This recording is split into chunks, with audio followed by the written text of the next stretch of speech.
And this is why I don't buy anything more for bulk, because these are the Beast Wars reissues that Hasbro killed the market with, and then Walmart dumped everything on their website. So I was buying like straight boxes of Megatron and Optimuses, and they were like, I don't know what they were, like $8 each. It was ridiculous. And then of course the thing with these new toys is you're like, oh my god, that's so below retail. I'm going to do very well with these. Now, everybody has these. Everybody bought them. You can't even sell them for 15 each. So like, I just don't do that anymore. Like, just stick with the vintage stuff unless someone's blowing it out. So we are back here. We're going to hit up as much as we can, but I keep talking, which I don't understand. People like to hear words. Isn't that crazy? So we have the G.I. Joe Barracuda, and this actually is my childhood. Oh, look at that. It says Charles. That's Charles Variety in Winnetka, which is very close to where the Home Alone house was filmed. And I like to keep anything that says Charles Variety. It was just a standalone store. There was nothing else. And if you watch Uncle Buck, there's a sequence where he's talking to the young girl, and he's in the car and she's walking, and there's a pan of the downtown Winnetka, and there's Charles Variety for me to perfectly remember how it was. Last of the vehicles in G.I. Joe where they were a little interesting. Of course, this thing never worked as well as it should have in the pool. But that's my original box piece, and I do collect Joe. That's 80s. When it's 80s and 90s, that's where the heart is. 2000s on, that's where I'm kind of questioning everything. Like this giant box of DC Universe Fan Collection 3-packs. What the hell? So I used to buy just tons of stuff because you had that bug for collecting, and you were like, well, I'm still collecting vintage stuff, so I might as well just keep buying everything in the stores. You'd hit Targets and Toys R Us's. Look at that. So these were wonderfully done. They're very cheap. How Mattel did these, of course. Most of the time, it was the same mold over and over. Then they finally adjusted more and more to making newer characters as it progressed to the Mattel's bitchiness, because Mattel loves to just be cheap. It is who they are for decades, and you can find a lot of employees that testify to that. So these are in wonderful shape. They still are really nice pieces. Some of them are not as good. Look at that price, $6.48 for that pack. This one's much tougher. That's cool. That's the Batman Beyond one. That is sick. The shade is pretty cool on that one. Him and Gentleman Ghost. Got two shades. I looked like I walked in, I bought a straight case, and I got those guys. So all of this can go. This is what we're talking about now, where it's like, these are fun things, and if I wanted to ever buy this stuff back, I can just buy it back for almost nothing. The market on these never really jumped. Only a couple figure sets jumped, like Volcana set, but in general, this just bounces stuff out because that mega mansion has never arrived. The one I'm going to have to display everything, all 10,000, 20,000 square feet of love. And again, bear with me on the audio. I lost every single microphone, and the one I did find just doesn't want to work. Lovely days. Let's look at this. That's cool. What's cooking in here? Transformer Scouts. Look at that. Oh, that's sweet, man. I bought an entire... Oh, I remember this set came out. I think Wind Charger was the rare tough one at that time. And again, it applies to this day as well. Like, that newest set just comes out, that short pack Transformer, everyone's excited, and yeah, it's uncommon. And then like 6 months later, like, it was like, oh yeah, I remember that thing, you know, there's a new version out. We don't care about that old one. I wouldn't doubt that these are worth very little money now. I still like this stuff. I mean, I really do. I'm at the point for new Transformers, I don't mind having all of these guys just loose to play with. I don't particularly care for movie stuff, but again, like, I keep fighting myself where it's like, oh, well, you already own them, right? Like why don't you just keep everything? It's all here, it's all nice. Now I will say some of these repaints are uncommon, especially if they're store exclusives. So it's possible a number of these might have value. It looks like we have a few duplicates. So I'll have to do some research on these. As I said, this will be a super speed run videos these days. No more price check, no more little images on the side. We got to get through this stuff a lot faster. But that's still really cool that, you know, I kept all this stuff. But if I kept it in this box for all these years and I never did anything with it, it really just shows how little you really appreciated it. And that's why it's kind of got to go. It really has to, because I don't think about the movie toys. I don't get super excited about this stuff, but I still like to play with them and transform them. So that's the whole point. If I got them loose, right, maybe keep the wind charger, because that's like the G1 basic rename. But probably like 15-20 bucks each on those, which is not bad. But we, as I said, we got to get rid of stuff. So then, so yeah, we just got to get rid of more stuff. So here's Cops, little flame for the Jurassic Park Kenner piece. These are like probably 10-15 bucks each. We have another case of Zoids, and I think this case could be the rare one, which when they first came out, these amazing Zoids were only released in the UK, and they were big bucks. I mean, it's like so interesting that, I mean, I feel like I'm the only person that remembers this stuff, which obviously isn't true. But like, there were these markets that existed for so long, and I feel like that no one remembers them. So when the Zoids hit, I think it's this is gonna be the Mantis and the Mastodon. When they hit, people are going crazy.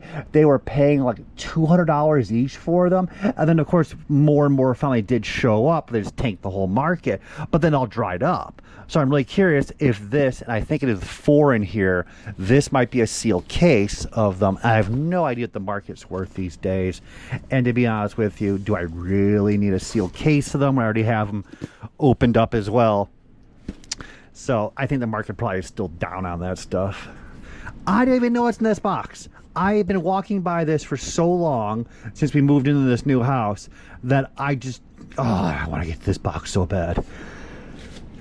Tucked in here, we have Night Force backer cards from G.I. Joe. How can you see? At the toy show Kane County, which is one of the largest toy shows in the world, it's all musical chairs. So it's just right time, right place, right knowledge.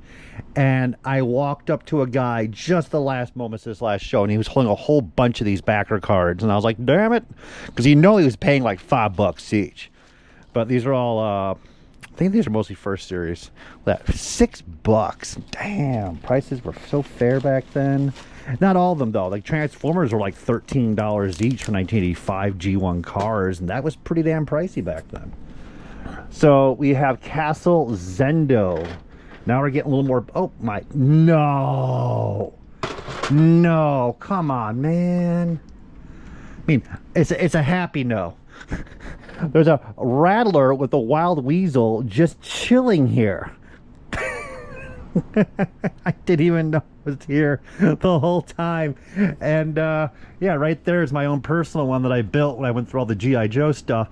So this is completely extra. So I think we're okay. I'm not one of those Joe collectors who has to army build everything. And I think you guys should be in the same position too, where if you have 3 or 4 troopers, that's fine. Don't go crazy. I mean, the market's, it's tough. Granted, they're making a lot of reproduction crap now and fake, so I mean, you can go hog wild now compared to before. But Rattler jets, which are really super cool damn vehicles, yeah, I can't afford to keep that many of them. You know how that is. There's a point where you're like, they're wonderful, but like $150 each? No. So this is Castle Zendo. I don't want to break it. Oh my God. I was about to pull the whole thing down, and I noticed there's a little key access here. There we go. To rip the whole thing. So this is Arco Otherworld. This is the very difficult to find play set. They're out there. There's a number of There's a number of action figures from the final series that are very tough to get as well. And I mean, it's a wonderful play set. And the question I'm gonna have to ask myself is, should I keep it? And that comes from the fact is my unused boxed Arco Otherworld playset that got water damage years ago, and I just took the box and tossed it. So I have like unopened box, unopened little baggies. But this play set is so neat. It's so underrated. I think the market's definitely jumped a lot. The Arco, same thing I mentioned earlier with like strange markets in the past. In like 2007, Otherworld was the rage. And people are going nuts and they're paying huge money for the gift sets, like $700, $600. And that was in 2008 and 2007. Market went up, market went down. But I think this play set might be around $300 to $400 in the condition that it's in right now, which is... it's a tough call, man. It's a tough call. The 80s and 90s stuff is where the passion is, especially in a very rare play set, and I do regret never buying that Crystar play set. We've got randomly up here,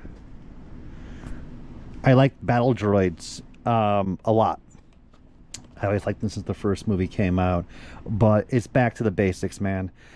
How much of this stuff do you need? And then somebody else just mentioned to me, how much are you going to really display? And he came to the conclusion for himself that if he can't display it, it's gone. And I mean, he's right to a very good point. So I'll let that go.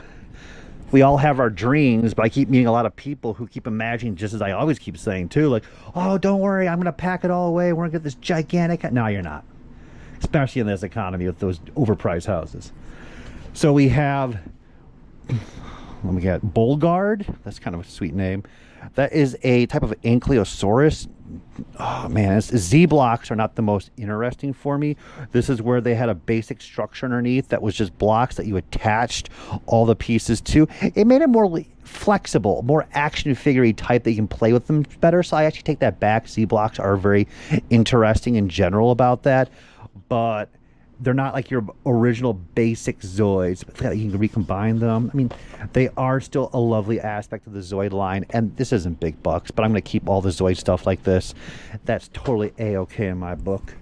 Speaking of things that are the greatest of all time, I see where the mice were living. This is the Transforming Space Blaster. I have to admit, I have an absolutely dirty secret. And it's... I like the Lost in Space movie. I know. So I was buying up all the toys. And this actually is a very uncommon weapon set, which I have to now wash the hell out of it. Thanks, miceys. I have no food in this basement. We trap mice live and we release them all the time. But the house, you can't be everywhere at one time. So this kind of actually gets me a little teed off. But thank God it's not a big bucks item. But still, that's a wonderful piece. But man, again, I gotta let that stuff go. It's okay. You can hear all the mouse poop. Ugh. See, they're probably in the ring box too. Nope, didn't get in there. So we have a, oh, look at that. Look at that knockoff bootleg. This is a Roadbuster, aka Takatoku. So that's made in Japan. So this actually might be a bootleg that was produced in Japan of this figure, and they changed the head, or I could be wrong. There were alternate heads for the Takatoku series Dorvac, and I think there was only two, and they made one this small. So this, I still think this is a bootleg, but it's still pretty damn cool though. This, the fun stuff I'd buy in Japan on all those trips. It was like the early 90s of collecting toys, where you were discovering stuff on your own as everybody else was discovering stuff. There were no books. The internet was barely there. It was so nice and fun. And then we have a Micromaster Transformer, and we have a, I think that's one of the Kenner best, not the best of the West. But these are uncommon, but nobody cares. And they're really hard to get, but they're like 10 bucks each. Carded, they go for 40, 45. They're so hard. But the Armored Wagon, that one, and the Cantina-like play set where they use the original Cantina base, yeah, those still go for pretty big bucks. And of course, we have Sting, which is a lovely thing. And the entire market of Lord of the Rings is just, it's well received. Toy Biz knocked it out of the damn ballpark. They did it so well. And it's odd. It's Lord of the Rings has fallen into that category where the franchise is beloved and then nobody really collects anything from it. They collect it, they buy it, but there's no like hardcore value behind it. So the rare Lord of the Rings from Toy Biz, they still have some money, but not mega money for now being 20 years old. Harry Potter's in the same boat. Star Trek's in the same boat. It's fascinating. It really is. So that's for sale too. We need to get this place really dealt with. And that will probably end this video. So we're going to do this box later. We're going to finish up this whole shelf. And then we're going to march upstairs and we're going to speed run all the remaining tubs that are up there. And then we're going to start hitting the really badass stuff.